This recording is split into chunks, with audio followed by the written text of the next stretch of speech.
Speaker, আমরা সংসদ সদস্য কোনো বসার জায়গা নাই। মাননীয় স্পিকার, আমরা ট্যাক্স ফ্রি গাড়ি আমরা নিব না বলে দিলাম, কিন্তু আমরা দেখেন একজন এসিল্যান্ডেরও, আমি তার বিরুদ্ধে, এসিল্যান্ডের একটা গাড়ি আছে। আমরা সংসদ সদস্যরা আমাদের কি আছে আসলে মাননীয় স্পিকার? আমরা যদি আমাদের অঞ্চলে গিয়ে দাঁড়িয়ে আমরা যদি পলিসি মেকিং করার জন্য একটা পিও না পাই, তাহলে আমরা কিভাবে গবেষণা করে আমার অঞ্চলের মানুষের দুর্দশার কথা বলবো? একটা বসার জায়গা তো মাননীয় স্পিকার একটা ছোটখাটো ব্যবস্থা করেন।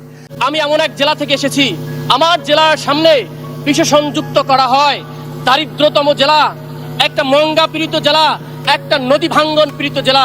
মাননীয় স্পিকার, আমরা অন্য অন্য জেলা থেকে 200 বছর পিছিয়ে আছি মাননীয় স্পিকার।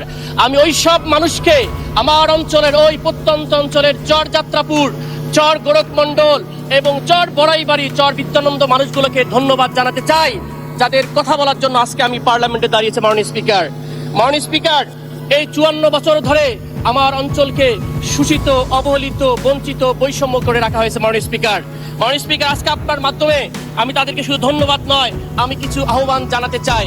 মাননীয় স্পিকার, 25 লক্ষ মানুষের এই জেলায় মাত্র সদর হসপিটালে 25 জন ডাক্তার রয়েছে।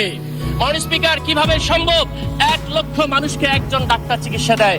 এই অঞ্চলের মানুষের জন্য ইমিডিয়েটলি আমার একটা মেডিকেল কলেজ দরকার, অথবা 500 শয্যা বিশিষ্ট হসপিটাল করা দরকার।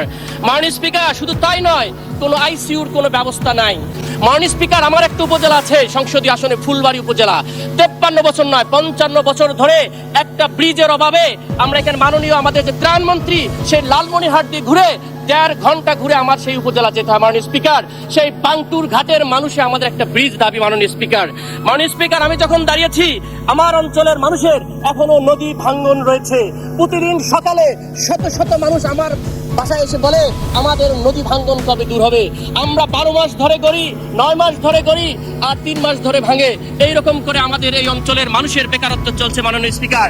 এই জন্য নদী ভাঙ্গনের দ্রুত ব্যবস্থা নেওয়া হোক। মাননীয় স্পিকার, একটা মাত্র ট্রেন আমার অঞ্চলে, সেই ট্রেনের মাত্র 100টা সিট বরাদ্দ। কিভাবে সম্ভব একটা জেলা আমরা এগিয়ে দেবো মাননীয় স্পিকার?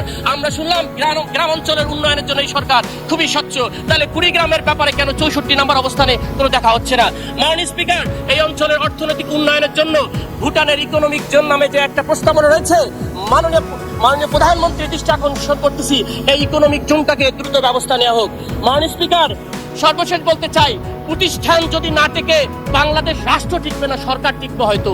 এই প্রতিষ্ঠানের স্বচ্ছতার জন্যই এই জুলাই অভ্যুত্থান, জুলাই সনদ, এই রিফর্মটাকে, মিশনটাকে নেওয়া হয়েছে মাননীয় স্পিকার। সুতরাং আমি চাই আপনারা এই জুলাই সনদের স্বচ্ছতার সহিত বাস্তবায়ন করবেন।